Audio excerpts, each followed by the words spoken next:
Hi everyone, I am Ujjwal and you are watching DigitWise. In this video, I am going to show you how to recover a forgotten screen time passcode without Apple ID on Mac. So many people set a screen time passcode and skip the Apple account recovery option during the setup. Everything works fine until one day they forget the passcode. At that point, they look for the way to recover it using their Apple account, only to realize they never enabled passcode recovery in the first place. The answer depends on how you originally set up your screen time passcode. So let's see what you can and can't do in this situation. First, click on the Apple menu at the top and then choose System Settings. Now in the left side pane, scroll down and then go to Screen Time. Here in the right side pane, scroll down all the way and now click on Change Passcode. When the Screen Time passcode window will appear, look for the Forget Passcode button. If you see Forget Passcode, click on it and sign in with your Apple account that was linked when originally created your screen time passcode.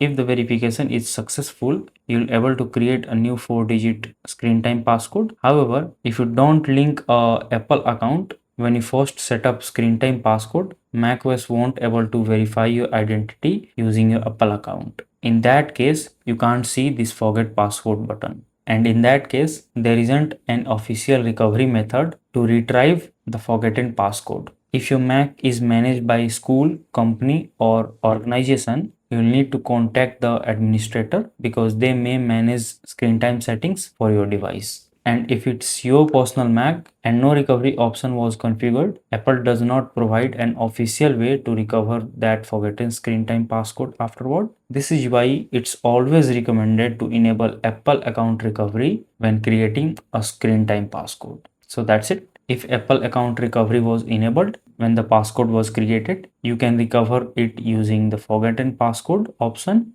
But if the recovery wasn't set up, there isn't a official way to recover the forgotten screen time passcode on a personal Mac, and you'll need to configure a new screen time setup through Apple supported methods if available in your situation. So if this video helps you in any way, then do like it and subscribe to the channel. Thanks for watching.